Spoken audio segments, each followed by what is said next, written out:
Okay, in this video, we are going to talk about headers and footers, and we are going to talk about page breaks, and then I'm going to give you a demonstration of the proper way to use some of the techniques we've talked about to set up a title page. This is an example. So headers and footers, this is something that's going to be along the top of the page or along the bottom of the page that will be on every page. Okay, so I'm going to come up here and I'm going to double click, and I've got this space that's for a header.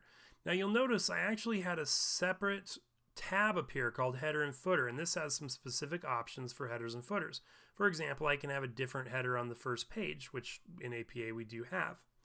So if I type something here, let's just for time's sake call this my cool paper,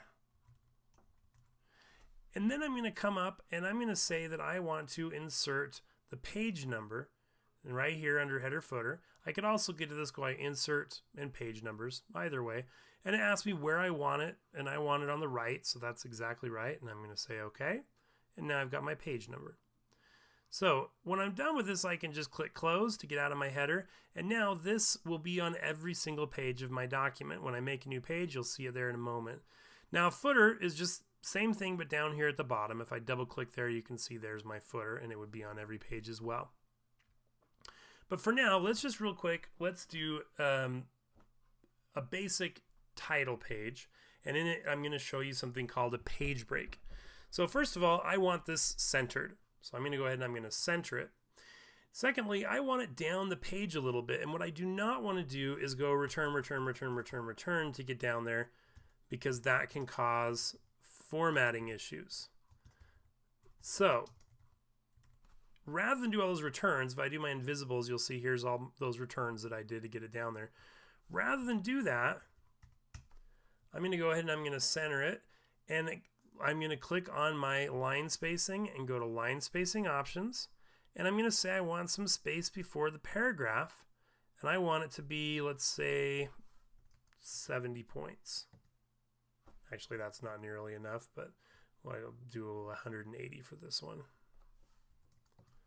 So you can see that that pushes it down the page without actually having to put those returns in. Now, when I press return here, it's going to jump down that 180 points again. So I'll either need to come in here and set it again to get rid of that 180 points at this point, or I'll need to actually type my full thing before I add the 180 points. And that's usually what I do. What I usually do is I will start my title page, and I will type what I want here. So first of all, let's double space this, and let's say my cool paper, Jason Merrill, and Independence University, just some filler here.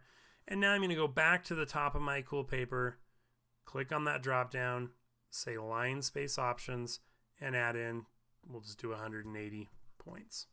And you'll see that pops that down. So if I come here and I say that I want to see my full page now, you can see that that's starting to look good.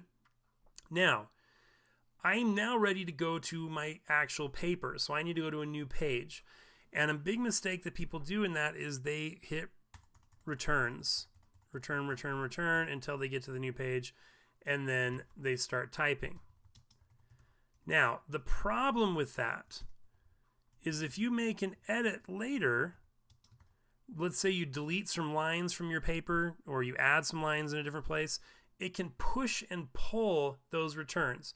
So if I come here and let's say that I get rid of the Jason Merrill, let's go ahead and make this zoomed in so we can see it better.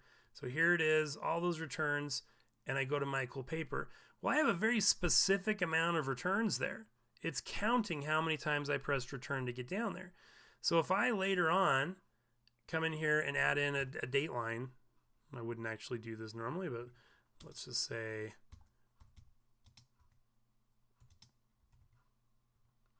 well, now I've got an extra return on the first part of that page, so that's pushed down too far.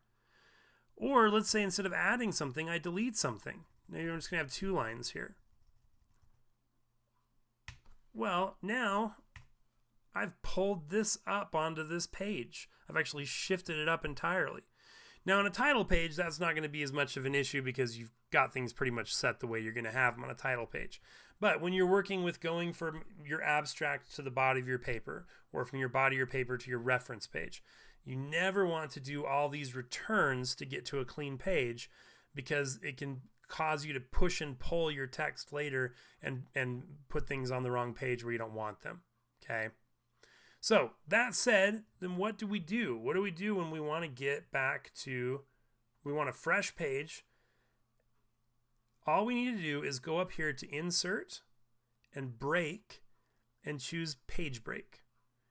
And what that does is it just basically, you can see it here because I have it showing the non-printing characters.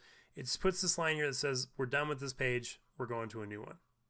Now, if I turn off those non-printing characters, you can see that the page break doesn't do anything. It's just invisible, but it gets me to that new page. Put back my line spacing. Oops.